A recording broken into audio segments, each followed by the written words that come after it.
छात्रों, online class में आपका स्वागत है।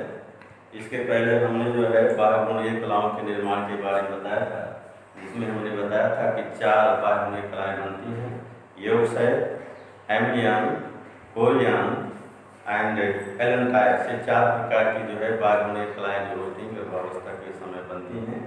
अब हम पढ़ेंगे जो है या हम चर्चा करेंगे प्लासेंटा, अम्बरा या अणु का निर्माण जो होता है किस प्रकार से होता है। चलिए हम चलते हैं इस टॉपिक पर। तो छात्रों जो है निषेचन के बाद जो होता है, निषेचन के बाद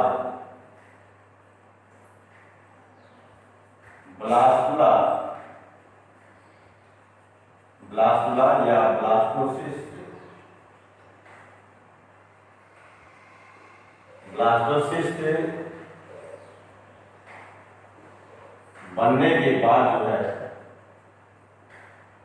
यानी जब ब्लास्टुला या ब्लास्टोसिस्ट बन जाता है तो बनने के बाद ब्लास्टोसिस्ट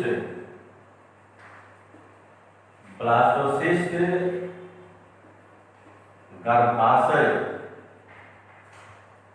की दीवार से जो है या गर्भाशय की दीवार में प्रत्यारोपित हो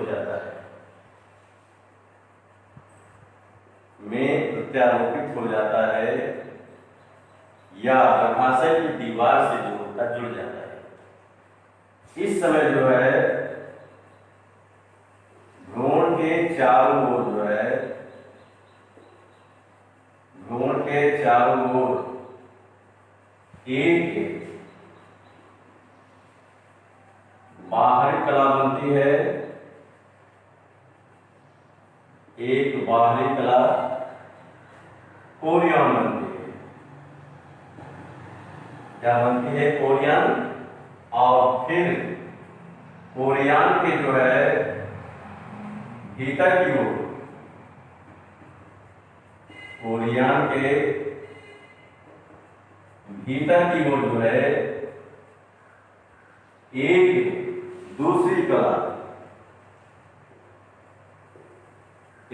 दूसरी कला, एम्नियन बनती है। क्या बनती है? एम्नियन बनती है। और इस बीच जो है कोरियन में जो है, कोरियन में अंगुली के समान प्रवर्त, अंगुली के समान प्रवर्त बन जाते हैं, जिन्हें कोरियन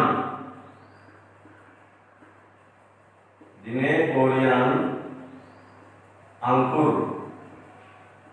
या कोरियन विलाई कहते हैं। क्या कहते हैं? कोरियन विलाई कहते हैं।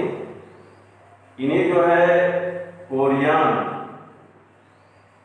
विलाई या अंकुर के द्वारा जो है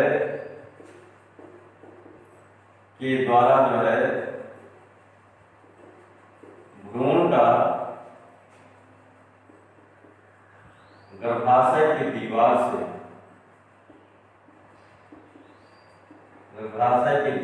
से संबंध स्थापित होता है।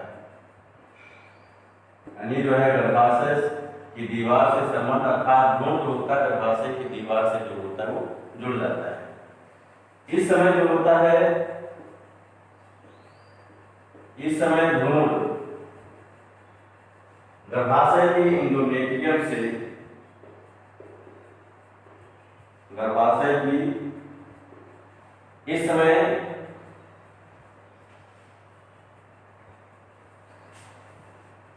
जो होता है गर्भाशय,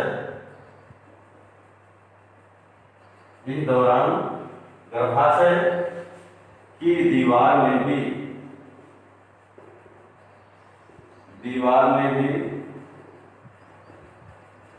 अंकुर या विलाई बन जाते हैं, अंकुर या विलाई बन जाते हैं।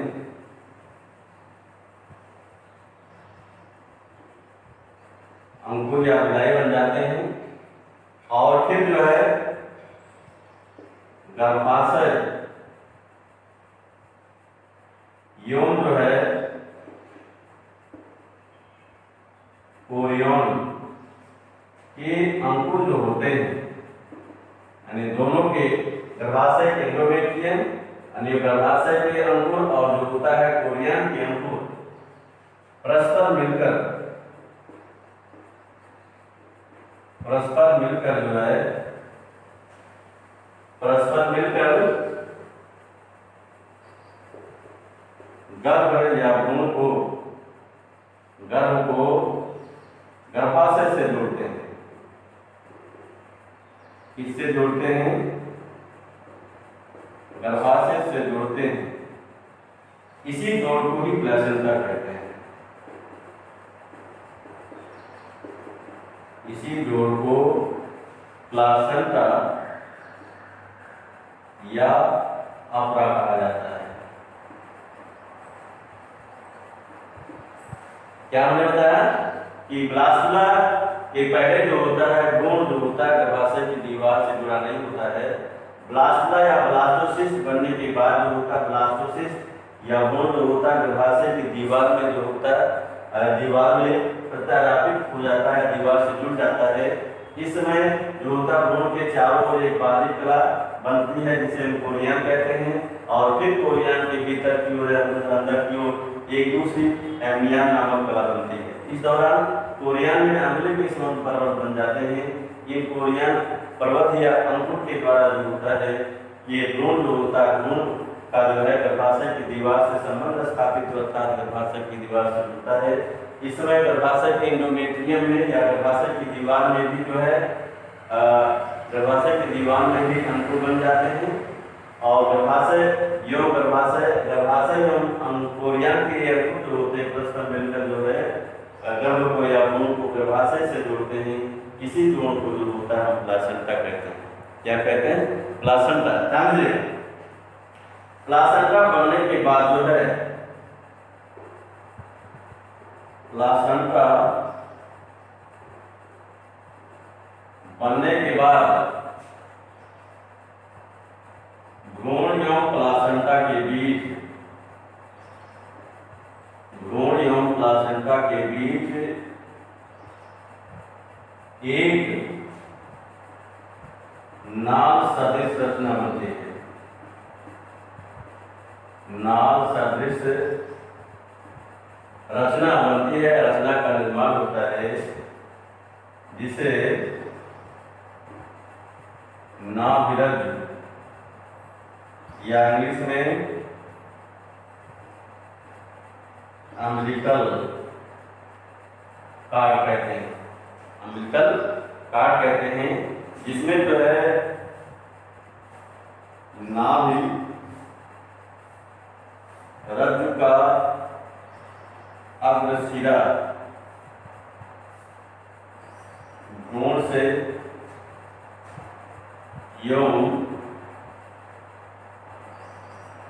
पश्च शिरा जो होता है एवं पश्च शिरा जो है प्लासेंटा से जुड़ा होता है, से जुड़ा होता है। प्लासेंटा में जो है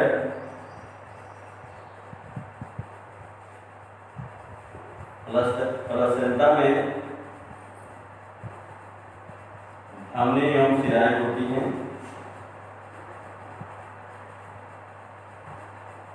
धमनी एवं शिराएं होती हैं, जिसमें जो है धमनी के द्वारा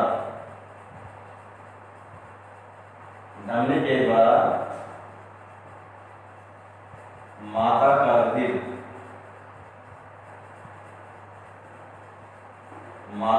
रीढ़ प्लासेंटा में जाता है।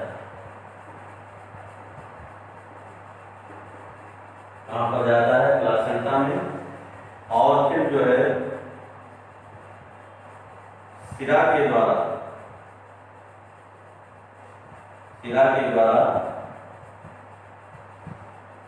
प्लासेंटा से रुधिर जो है प्लासेंटा से रुधिर माता में जाता है। किसमें जाता है? माता में। फिर समझिए, निषेचन के बाद ब्लास्टुला बन जाता है। ब्लास्टुला बनने के बाद ब्लास्टुला या ब्लास्टोसिस गर्भाशय की दीवार में प्रत्यारोपित हो जाता, जुड़ जाता है। इसमें भ्रूण के चारों ओर एक बाह्य कला बनती है जिसको कोरियन कहते हैं। फिर कोरियन के भीतर की ओर एक दूसरे एम्ब्रियन नामक कला बनती है। इस दौरान कोरियन में अंगुली के समान पर्वत बन जाते हैं जिन्हें हम कोरियन अंकुर या कोरियन बिलाई कहते हैं। कोरियन बिलाई के द्वारा भ्रूण का जो होता है गर्भाशय की दीवार से संबंध स्थापित होता है। इस समय गर्भाशय के एंडोमेट्रियम की दीवार में भी या गर्भाशय की दीवार में भी अंकुर बन जाते हैं। फिर गर्भाशय एवं कोरियन के जो दोनों अंकुर होते हैं परस्पर मिलकर जो है गर्भ या भ्रूण को गर्भाशय से जोड़ते हैं। इसी जोड़ को जो है प्लासेंटा कहा जाता है। प्लासेंटा के बनने के बाद भ्रूण एवं प्लासेंटा के बीच जो है एक नाभ सदृश रचना बन जाती है। पिछले चित्र में हमने दिखाया था, उसमें अम्बिलिकल दिखा गया था जिसे नाभ रज्जु कहते हैं। इसमें जो है नाभ रज्जु का अग्र सिरा भ्रूण से और पश्च सिरा जो होता है प्लासेंटा के मध्य भाग से या प्लासेंटा से जुड़ा होता है। प्लासेंटा में जो है धमनी एवं शिराएं होती हैं जिसमें धमनी के द्वारा माता का जो होता है प्लासेंटा में जाता है और फिर शिरा के द्वारा प्लेसेंटा से फिर जो होता है माता में जाता है।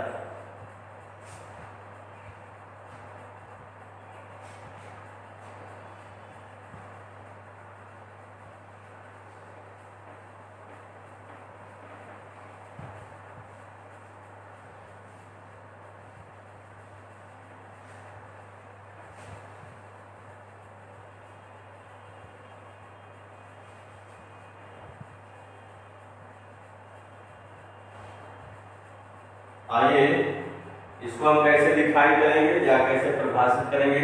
प्लासेंटा, प्लासेंटा या अपरा की परिभाषा, definition of placenta, definition of placenta. Placenta को कैसे परिभाषित करेंगे, ध्यान दीजिएगा। प्लासेंटा भ्रूण का माता की गर्भाशय की दीवार से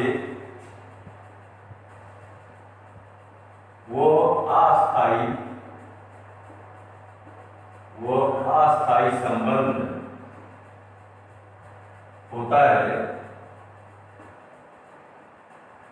होता है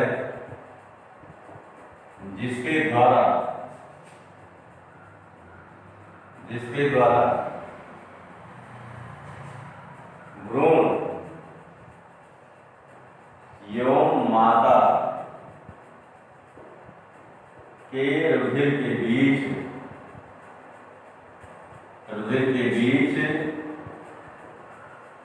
आवश्यक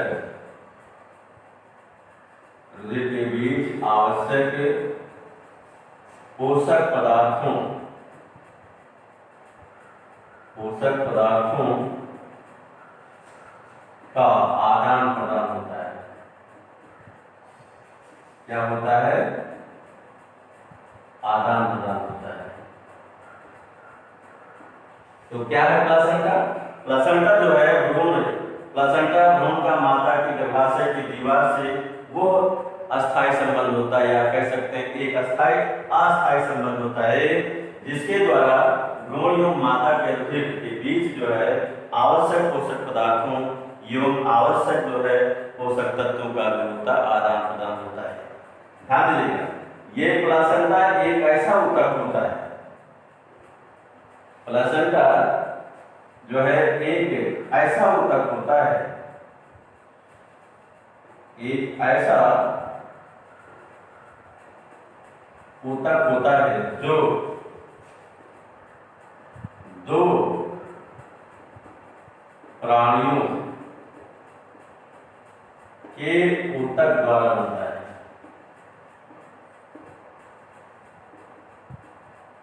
के ऊतक के द्वारा बनता है। ऊतक जो है प्लासेंटा या अपरा या आमल एक ऐसा जंतु जो है जंतुओं में ऊतक होता है जो दो प्राणियों के ऊतक के द्वारा बनता है, अर्थात भ्रूण और जो होता माता के ऊतक के द्वारा जो होता है इसका निर्माण होता है। आइए मानव प्लासेंटा की संरचना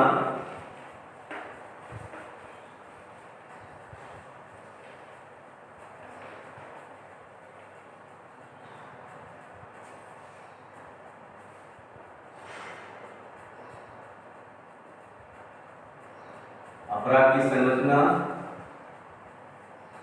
स्ट्रक्चर ऑफ प्लासेंटा आधार दीजिएगा मानव प्लासेंटा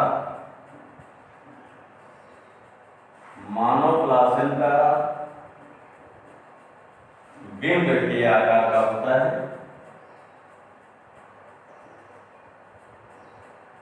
बिंब के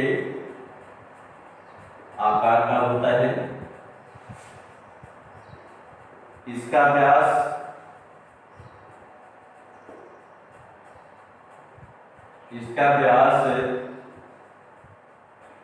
18 सेंटीमीटर एवं मोटाई 4 सेंटीमीटर होती है। क्या होती है? 4 सेंटीमीटर। इसके अपरा के दो भाग होते हैं या प्लासेंटा के दो भाग होते हैं। मानव प्लासेंटा या अपरा के दो भाग होते हैं। कितने होते हैं? दो भाग, जिसमें एक को गर्भ अपरा कहा जाता है या गर्भ प्लासेंटा कहा जाता है। इंग्लिश में इसको कहते हैं फीटल प्लासेंटा। फीटल प्लासेंटा, ध्यान दीजिएगा ये जो है प्लासेंटा का ये भाग होता है। प्लासेंटा का ये भाग जो है भ्रूण के कोरियोनिक अंकुर या कोरियन अंकुर से बनता है।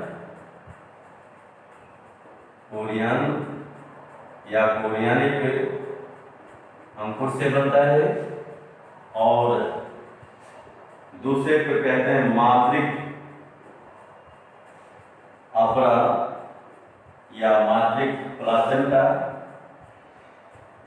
Maternal placenta. ध्यान दीजिएगा प्लासेंटा का ये भाग जो होता है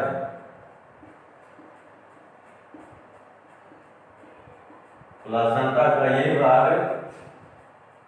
माता के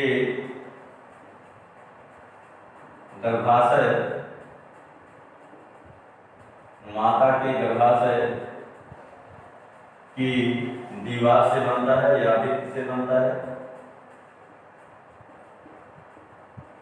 दीवार से या भित्ति से बनता है। फिर समझिए मानव प्लासेंटा जो होता है इसका आकार ये बिंब के आकार का होता है और इसका व्यास जो होता है 18 सेंटीमीटर और मोटाई 4 सेंटीमीटर होती है। इसमें दो भाग होते हैं, प्रथम को गर्भ अपरा, दूसरे को मातृक अपरा। गर्भ अपरा जो होता है ये भ्रूण के कोरियानिक बिलाई या कोरियानिक अंकुर से बनता है और मातृक अपरा जो होता है ये जो होता है माता के गर्भाशय की दीवार से बनता है। इस प्रकार गर्भ का अपरा के दो भाग होते हैं या प्लासेंटा के दो भाग होते हैं।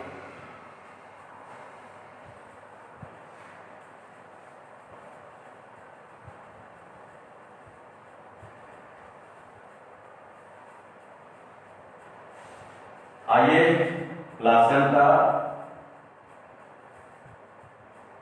या अपरा के का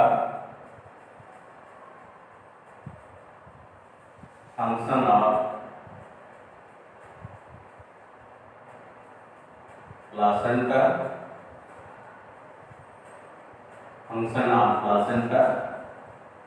ध्यान दीजिएगा इसके कई कार्य है। जैसे नंबर 1 पोषण, न्यूट्रिशन, पोषण, न्यूट्रिशन। तो ध्यान दीजिएगा, प्लेसेंटा जो होता है ये माता से आवश्यक पोषक पदार्थों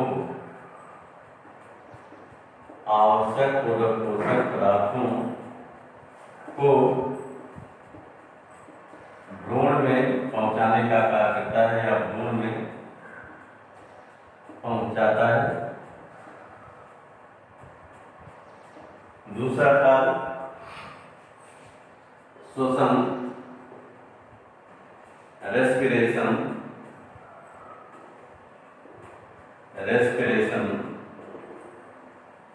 दूसरा कार्य क्या है कि ये प्लासेंटा जो होता है ये भ्रूण एवं माता के बीच O2 एवं CO2 के आदान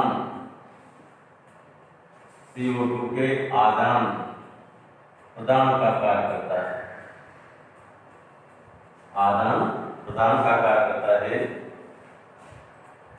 नेक्स्ट पॉइंट, उत्सर्जन,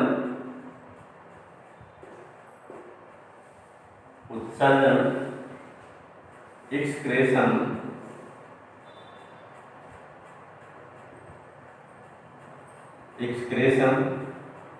दूसरा कार्य क्या है, प्लेसेंटा जो होता है भ्रूण से उत्सर्जित पदार्थ, भ्रूण में जो भी हानिकारक या उत्सर्जित पदार्थ बनते हैं, भ्रूण से उत्सर्जित पदार्थों को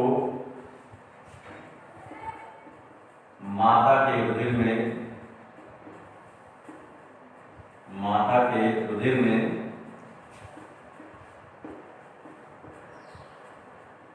पहुंचाने का कार्य करता है।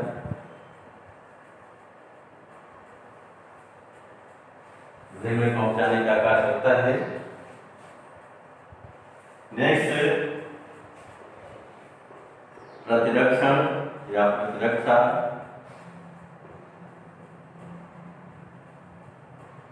इम्यूनिटी। ध्यान दीजिएगा, अगला कार्य जो होता है प्लेसेंटा जो होता है माता के रुधिर से एंटीबॉडी, माता के रुधिर से प्रतिरक्षी या एंटीबॉडी को जो है को भ्रूण में पहुंचाकर भ्रूण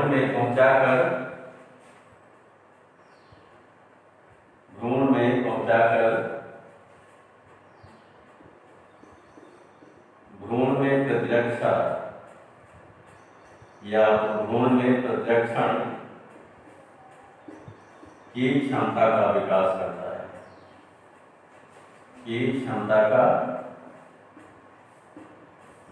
करता है, नेक्स्ट, रोगजनक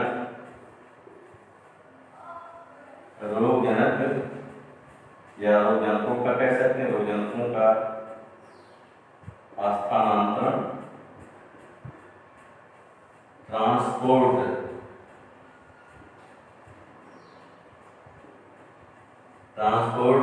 ऑफ पैथोजन। ध्यान दीजिएगा, यह जो है माता संक्रमित होती है किसी संक्रमण से, यदि माता किसी संक्रमण से जो है संक्रमित होती है, क्या होती है, संक्रमित होती है, तो प्लेसेंटा जो होता है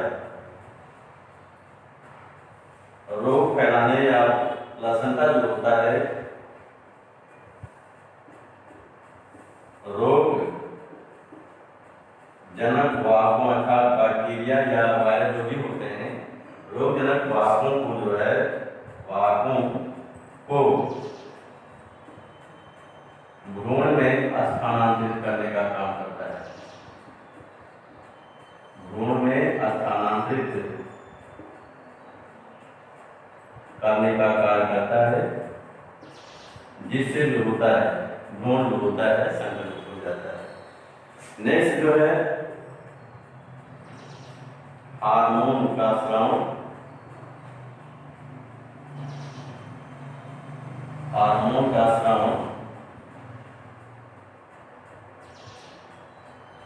सिक्रीशन ऑफ हार्मोन्स। तो ध्यान दीजिएगा, गर्भावस्था के समय जो है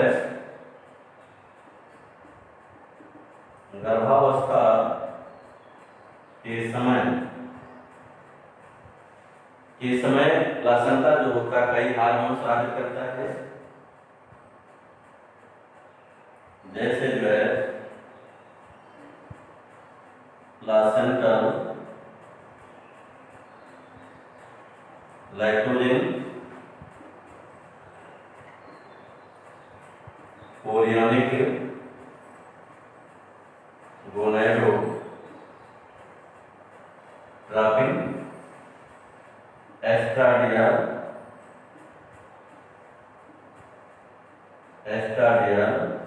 एवं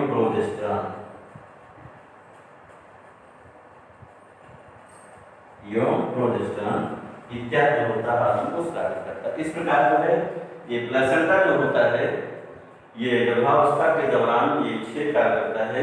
प्रथम जो है पोषण, ये माता से जो है आवश्यक या माता के उदर से आवश्यक पोषक तत्वों को भ्रूण में पहुंचाता है।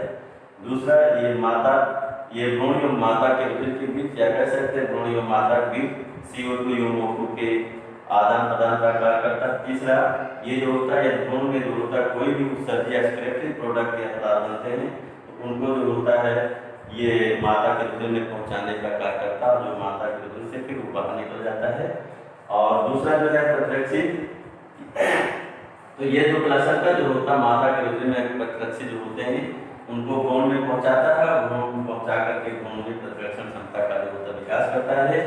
दूसरा रोगजनकों का या रोगजनक वाहकों का स्थानांतरण, यह जो होता है माता जो होता है किसी संक्रमण से संक्रमित होती कोई बीमारी होती है तो उसके पैथोजन जो होते हैं या रोगजनक वाहक जैसे जीवाणु बैक्टीरिया होते हैं उनको भ्रूण में स्थानांतरित करने का कार्य, जिस कारण भ्रूण भी जो होता है संक्रमित हो जाता है। और लास्ट का हार्मोन गर्भावस्था के दौरान ये जो होता है प्लासेंटल लैक्टोजेन, कोरियोनिक गोनेडोट्रोपिन और एस्ट्राडियल एवं प्रोजेस्टेरॉन इत्यादि जो होता है हार्मोन का जो होता है स्राव करता है। तो छात्रों हम एक बार जो है ऑनलाइन क्लास समाप्त कर रहे हैं, इसके बाद जो होता है अगले टर्न पर अगला जो है चर्चा करेंगे।